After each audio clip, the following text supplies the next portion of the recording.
اللہ کے لیے ہیں جو زمین اور آسمانوں کا رب ہے، اسی کے ہاتھ میں ساری بھلائیاں ہیں، اسی کے عفو و رحمت سے برائیاں اور سزائیں ٹلتی ہیں۔ وہی وہ ذات ہے جو توبہ قبول کرتا ہے اور گناہوں کو معاف فرماتا ہے۔ میں اپنے رب کی حمد بجا لاتا ہوں اور اس کی نعمتوں پر اس کا شکر بجا لاتا ہوں جنہیں کوئی بھی مخلوق شمار نہیں کر سکتی۔ میں گواہی دیتا ہوں کہ اللہ کے سوا کوئی سچا معبود نہیں، وہ اکیلا ہے، اس کا کوئی شریک نہیں، اس کے اچھے اچھے نام اور صفات ہیں۔ اور میں گواہی دیتا ہوں کہ ہمارے نبی اور سردار محمد صلی اللہ علیہ وسلم اس کے بندے اور رسول ہیں، جو ہدایت اور دلائل و معجزات سے بھرپور دین حق کے ساتھ بھیجے گئے۔ اے اللہ، تو اپنے بندے اور رسول محمد صلی اللہ علیہ وسلم اور ان کے آل و اصحاب پر درود و سلام اور برکتیں نازل فرما، جنہوں نے دین کی نصرت و تائید کی، یہاں تک کہ قیامت تک کے لیے اسلام کا سورج طلوع ہو گیا اور تاریکیاں چھٹ گئیں۔ اما بعد،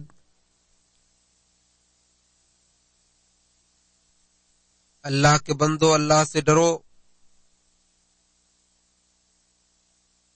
اللہ کے بندو، اللہ سے ڈرو، کیونکہ اللہ کا تقوی سب سے بہتر چیز ہے جسے انسان اپنی زندگی میں حاصل کرتا ہے اور جسے اپنی موت کے بعد کی زندگی کے لیے بھیجتا ہے۔ اللہ کے تقوی سے انسان کا ظاہر و باطن درست ہوتا ہے اور دنیا و آخرت کی اصلاح ہوتی ہے۔ ارشاد باری تعالی ہے، اور اللہ تعالی پرہیزگاروں کا دوست اور کارساز ہے۔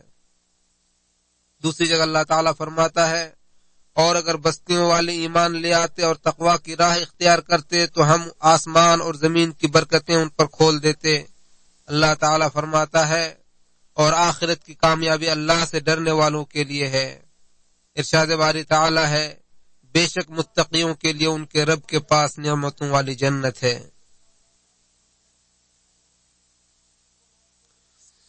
یقیناً تقوی تمام بھلائیوں کی ضمانت اور تمام سزاؤں سے حفاظت کا ذریعہ ہے، اور اس سے بڑھ کر کوئی کامیابی نہیں اور نہ ہی اس سے بڑا کوئی درجہ ہے۔ ارشاد باری تعالی ہے، ایسی ہی کامیابی کے لیے عمل کرنے والوں کو عمل کرنا چاہیے۔ اے لوگو،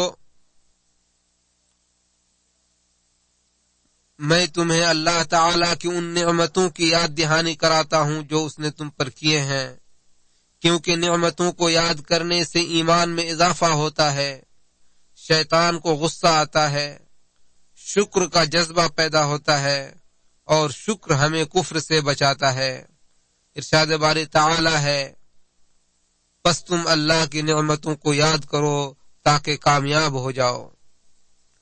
ارشاد باری تعالی ہے، اور اپنے اوپر اللہ کی نعمت کو یاد کرو اور قرآن و سنت کو یاد کرو جو اس نے تم پر اتارا ہے، جس کے ذریعے وہ تمہیں نصیحت کرتا ہے، اور اللہ سے ڈرو اور جان رکھو کہ اللہ ہر چیز کا علم رکھتا ہے۔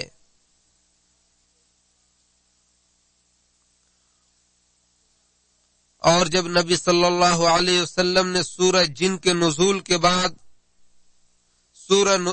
جب نبی صلی اللہ علیہ وسلم نے سورہ رحمان کے نزول کے بعد اس کی تلاوت فرمائی تو آپ صلی اللہ علیہ وسلم نے فرمایا کہ جنوں نے تم سے زیادہ بہتر جواب دیا جب میں اس آیت کی تلاوت کرتا کہ پس اے انسانوں اور جنوں، تم اپنے رب کی کن کن نعمتوں کو جھٹلاؤ گے، تو کہتے کہ ہمارے رب، ہم تیری نعمتوں میں سے کسی کو بھی نہیں جھٹلاتے ہیں، اور تیرے ہی لیے تمام تعریفیں ہیں۔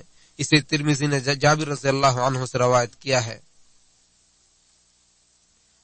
یقیناً سب سے عظیم نعمت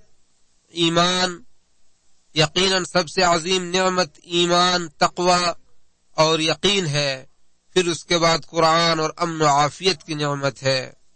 ابو بکر رضی اللہ عنہ سے روایت ہے کہ رسول اللہ صلی اللہ علیہ وسلم نے فرمایا، تم لوگ اللہ تعالی سے معافی اور عافیت کا سوال کرو، کیونکہ یقین کے بعد عافیت سے بڑھ کر کوئی نعمت کسی انسان کو نہیں دی گئی۔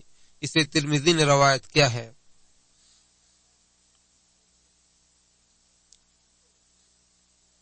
امن کی نعمت اللہ تعالیٰ کی عظیم ترین نعمتوں میں سے ایک ہے۔ ارشاد باری تعالیٰ ہے، اور یاد کرو جب تم تھوڑے اور زمین میں کمزور سمجھے جاتے تھے اور ڈرتے تھے کہ کہیں لوگ تمہیں اچک لیں گے، تو اللہ نے تمہیں پناہ دی اور اپنی خصوصی مدد کے ذریعے تمہیں قوت پہنچائی اور پاکیزہ اور حلال چیزیں کھانے کے لیے دیں تاکہ تم شکر گزار بنو۔ دوسری جگہ اللہ تعالیٰ فرماتا ہے کہ بس اس نعمت کے شکر کے لیے انہیں چاہیے کہ اس گھر کے رب کی عبادت کریں جس نے انہیں بھوک کو دور کرنے کے لیے کھانا دیا اور خوف سے امن دیا۔ دوسری جگہ اللہ تعالیٰ فرماتا ہے کیا وہ دیکھتے نہیں کہ ہم نے انہیں ایک پرامن حرم بنایا ہے جبکہ لوگ ان کے ارد گرد اسے اچک لیے جاتے ہیں؟ کیا وہ لوگ معبودان باطل پر ایمان رکھتے ہیں اور اللہ کی نعمتوں کی ناشکری کرتے ہیں؟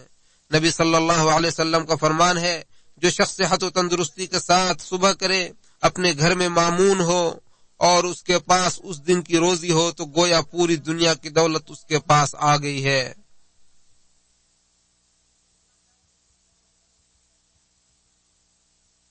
اسے ترمذی نے روایت عبید اللہ بن محسن انصاری سے روایت کیا ہے اور اسے حسن کہا ہے۔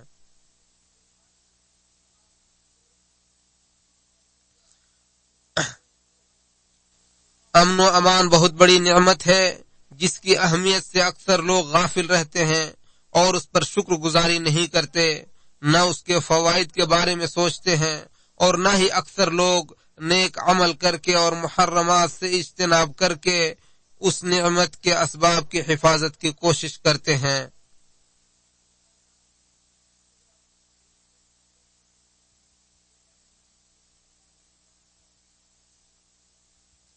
امن و امان کی نعمت دنیا کی رونق ہے اور جن مصلحتوں، منفعتوں اور امیدوں کے ختم ہو جانے سے انسان ڈرتا ہے ان کی حفاظت کا ذریعہ ہے۔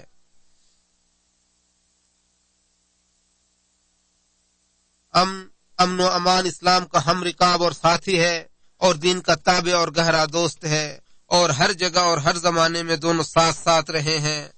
جہاں جہاں اسلام داخل ہوا وہاں لازمی طور پر امن و امان کی نعمت بھی عام ہوئی۔ خباب بن ارت رضی اللہ عنہ سے روایت ہے، وہ فرماتے ہیں کہ میں نبی صلی اللہ علیہ وسلم کے پاس آیا اس حال میں کہ آپ صلی اللہ علیہ وسلم خانہ کعبہ کے سائے میں ایک چادر پر سر رکھے لیٹے ہوئے تھے۔ ان دنوں ہم نے مشرکین سے بہت زیادہ تکلیفیں جھیلی تھیں، تو میں نے کہا اے اللہ کے رسول، کیا آپ ہمارے لیے دعا نہیں کریں گے؟ کیا آپ ہمارے لیے اللہ سے مدد نہیں مانگیں گے؟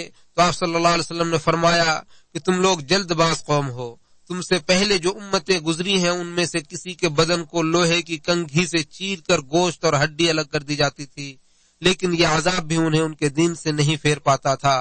قسم ہے اس ذات کی جس کے ہاتھ میں میری جان ہے، اللہ تعالیٰ ضرور اس دین کو پورا فرمائے گا، یہاں تک کہ ایک سوار صنعاء سے حضرموت تک تنہا سفر کرے گا اور اس کو سوائے اللہ کے اور اپنی بکریوں پر بھیڑیے کے کسی اور چیز کا خوف نہ ہوگا۔ اور نبی صلی اللہ علیہ وسلم نے عدی بن حاتم رضی اللہ عنہ سے فرمایا قسم ہے اس ذات کی جس کے ہاتھ میں میری جان ہے، اللہ تعالیٰ ضرور اس دین کو پورا فرمائے گا، یہاں تک کہ ایک عورت تنہا سفر کرتے ہوئے حیرہ سے کعبہ تک آئے گی اور اسے اللہ کے سوا کسی اور چیز کا خوف نہیں ہوگا۔ حاتم فرماتے ہیں کہ میں نے خود اس پیشین گوئی کا مشاہدہ کیا ہے۔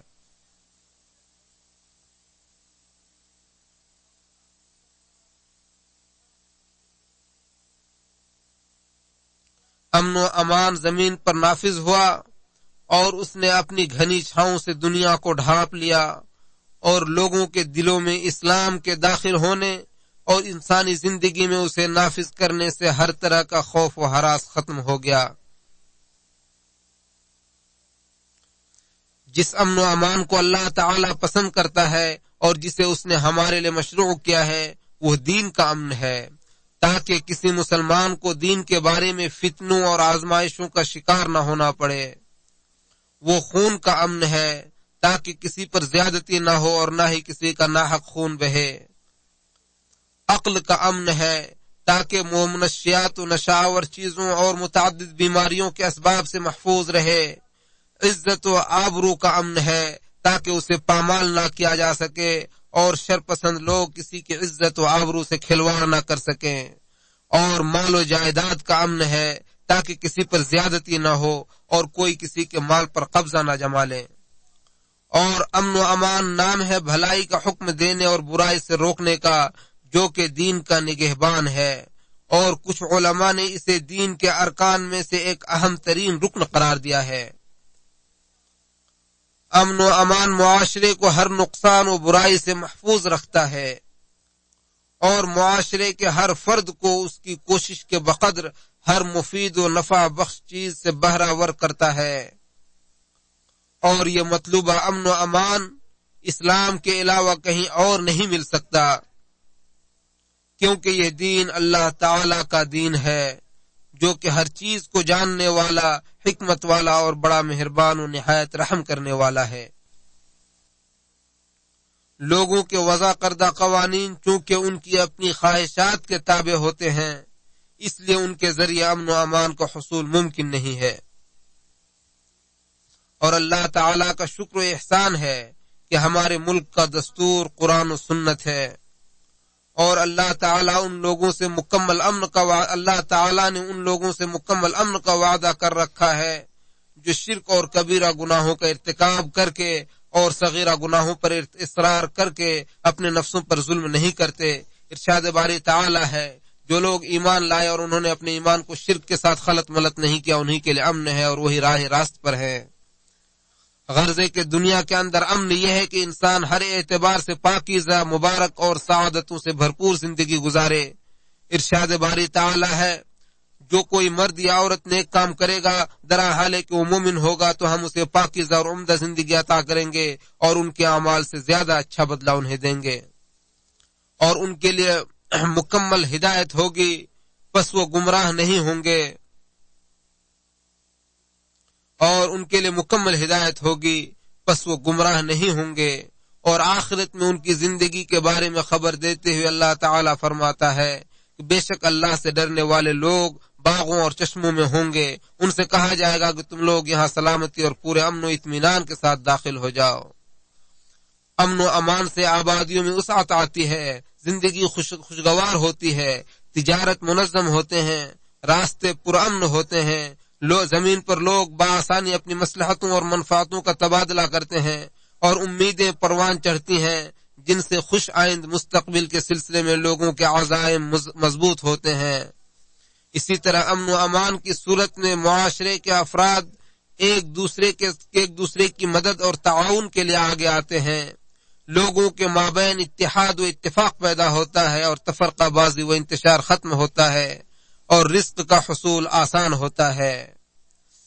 دنیاوی فائدوں کے علاوہ سب سے بڑا فائدہ یہ ہے کہ دین کے اندر مضبوطی آتی ہے، امن و امان سے دین کے اندر مضبوطی آتی ہے، چنانچہ امن و امان کی حالت میں شاعر اسلام قائم ہوتے ہیں، 5 وقتہ نمازیں اور جمعہ و عیدین کی نمازیں قائم ہوتی ہیں، زکوٰۃ کا مال جمع ہوتا ہے، حج قائم ہوتا ہے، حدود نافذ ہوتے ہیں، حقوق کی حفاظت ہوتی ہے، سرحدوں کی حفاظت ہوتی ہے، دشمن پسپا ہوتے ہیں اور شر و فساد پھیلانے والے اپنے ارادوں میں ناکام ہوتے ہیں۔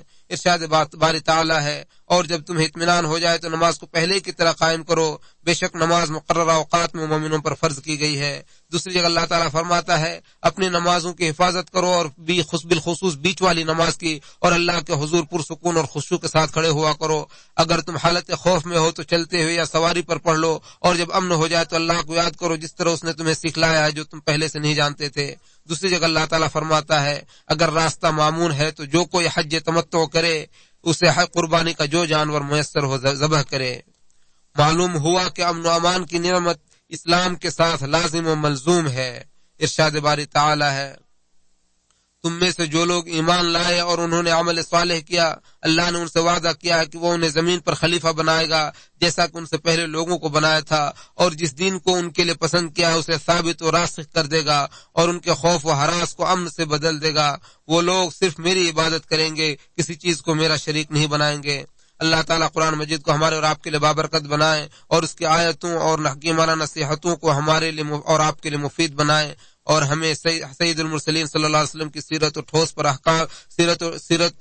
و ٹھوس احکامات پر عمل کرنے کی توفیق دے۔ میں اپنی بات کو اسی پر ختم کرتے ہوئے اللہ سے اپنے اور تمام مسلمانوں کے لیے گناہوں کی بخشش چاہتا ہوں، آپ بھی اس سے مغفرت طلب کریں، یقیناً وہ بخشنے والا بہت زیادہ رحم کرنے والا ہے۔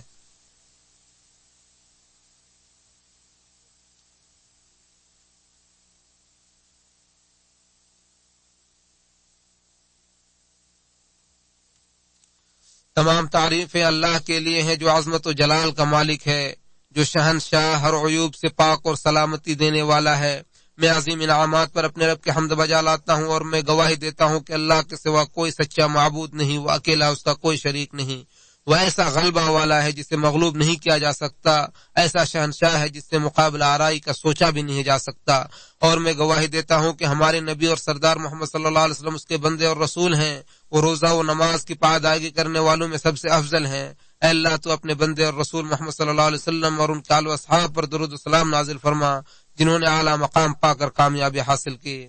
اما بعد، اللہ کے بندو، نیک کاموں میں سبقت کر کے اور گناہوں اور مہلک چیزوں سے دور رہ کر اللہ تعالیٰ کا تقوی اختیار کرو اور اس دنیا کو ہمیشگی والی زندگی کے لیے توشہ اکٹھا کرنے کا ذریعہ بناؤ جس کی نعمتیں کبھی زائل و فنا نہیں ہوں گی، تاکہ آپ اس آگ سے نجات پا سکیں جس کی گرمی نہایت سخت ہے، جس کی گہرائی بہت زیادہ ہے، جس کے باسیوں کی خوراک تھوہڑ اور کانٹے ہے اور ان کا مشروب جہنمیوں کا پیپ ہے، اور انہیں لوہے کے گرزوں سے سزا دی جائے گی۔ جب بھی شدت قرب و علم کی وجہ سے اس سے نکلنا چاہیں گے تو اس میں لوٹا دیے جائیں گے اور ان سے کہا جائے گا کہ اب آگ میں جلنے کا عذاب چکھو۔ تمہارے اور نئی نعمتوں والے گھر یعنی جنت یا دردناک عذاب والے گھر یعنی جہنم کے درمیان موت کے علاوہ کوئی اور چیز حائل نہیں ہے، اور ہر شخص عن قریب اپنے انجام کو پہنچنے والا ہے۔ ارشاد باری تعالیٰ ہے، بس اے میرے نبی آپ صبر کیجئے جیسا کہ اولو العزم پیغمبروں نے صبر کیا، اور ان کے لیے عذاب کی جلدی نہ کیجئے۔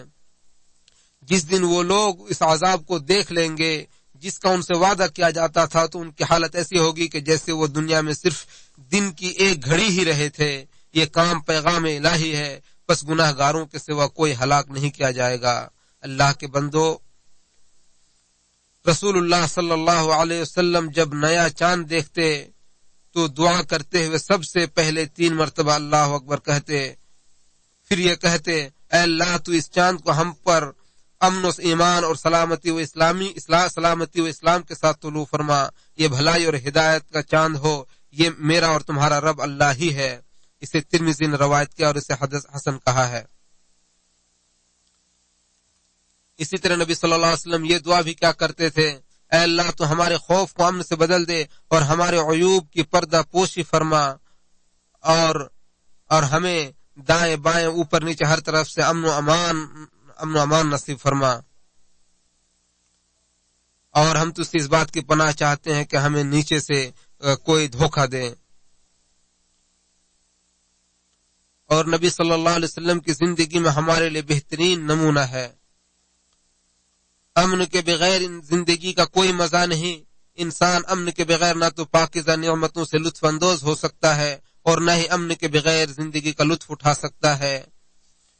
اس لیے اللہ تعالی سے امن و ایمان اور عافیت کا سوال کرو، اور نافرمانیوں، حرام خواہشات، نفس پر ظلم کرنے اور ایک دوسرے پر ظلم کرنے سے باز رہو۔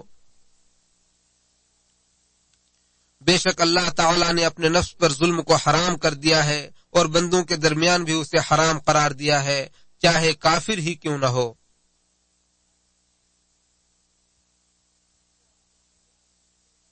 اور امن و استقرار کی نعمت پر اللہ تعالی کا شکر ادا کرو۔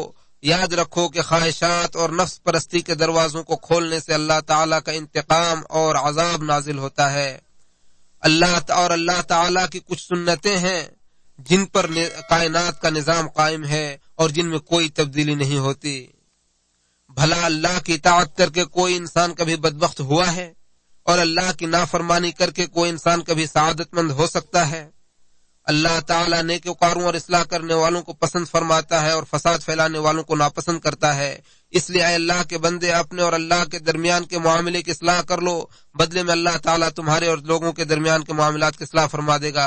ارشاد باری تعالیٰ ہے، اور جو اللہ پر بھروسہ کرتا ہے تو وہ اس کو کافی ہو جاتا ہے۔ بے شک اللہ اپنا کام پورا کر کے رہتا ہے۔ اللہ نے ہر چیز کا ایک اندازہ مقرر کر دیا ہے۔ نیز اللہ تعالیٰ فرماتا ہے، بے شک ہم اچھا کام کرنے والوں کا اجر ضائع نہیں کریں گے۔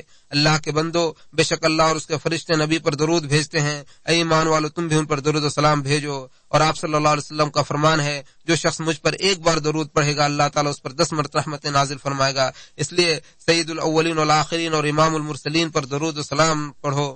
اے اللہ تو محمد اور آل محمد پر رحمت نازل فرما جیسا کہ تو نے ابراہیم اور آل ابراہیم پر رحمت نازل فرمایا، یقیناً تو قابل تعریف اور بزرگ ہے۔ اے اللہ تو محمد اور آل محمد برکت نازل فرما جیسا کہ تو نے ابراہیم اور آل ابراہیم پر برکت نازل فرمایا، یقیناً تو قابل تعریف اور بزرگ ہے اور قابل تعریف اور بزرگ ہے۔ اے اللہ تو تمام صحابہ کرام سے راضی ہو جا۔ اے اللہ تو خلفائے راشدین ہدایت یافتہ حکمراں ابو بکر و عمر عثمان و علی رضی اللہ عنہم سے اور بقیہ تمام صحابہ کرام سے اور قیامت تک ان کے نقش قدم کی پیروی کرنے والوں سے بھی راضی ہو جا، اور اے اللہ تو ان کے ساتھ ساتھ اپنے فضل و کرم اور رحمت سے ہم سے بھی راضی ہو جا، اے ارحم الراحمین۔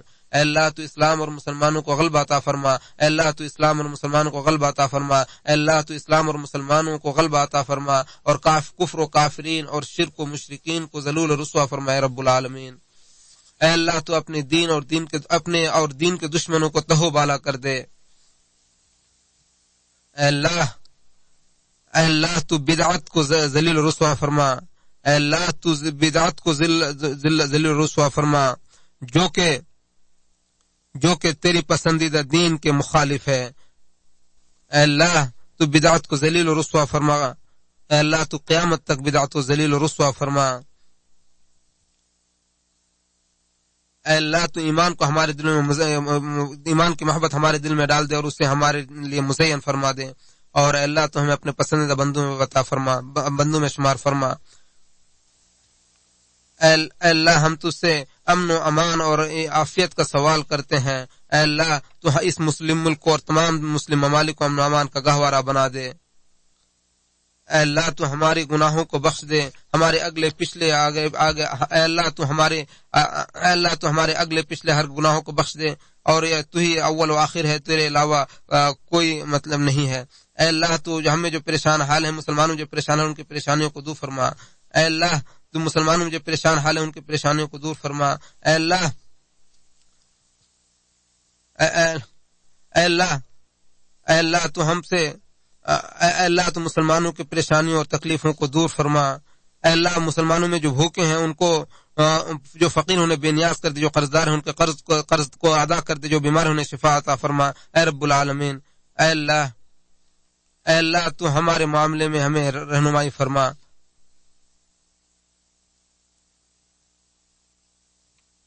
اے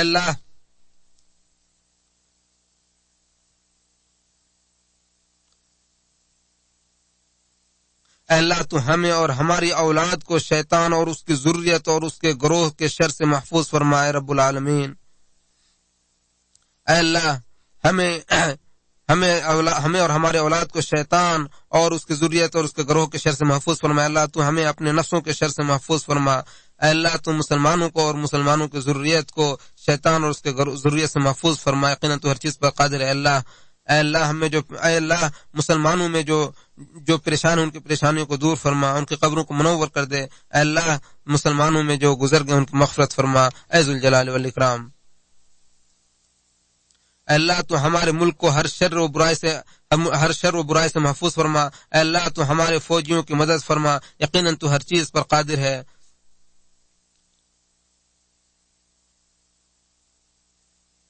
اے اللہ تو مسلمانوں کو ہر شر سے محفوظ فرما۔ اے اللہ تو اس انسانیت اور اسلام کے دشمنوں کی خبر لے لے۔ اے اللہ تم اسلام کے دشمنوں کی سازشوں کو ناکام کر دے۔ اے اللہ تو اسلام کے دشمنوں کی سازشوں کو ناکام کر دے،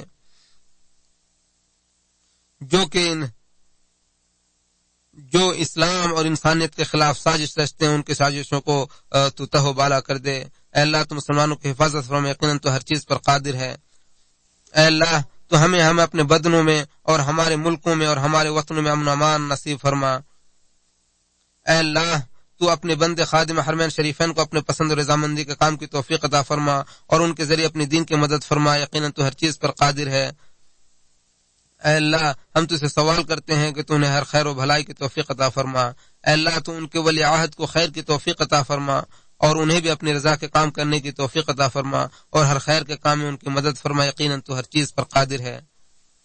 اے اللہ تو ہم سے مہنگائی اور وبا اور سود اور زلزلہ اور فتنوں سے محفوظ فرما اور ہر ظاہری و باطنی فرموں سے محفوظ فرما۔ اے اللہ تو ہمیں گمراہ کن فتنوں سے محفوظ فرما اے رب العالمین۔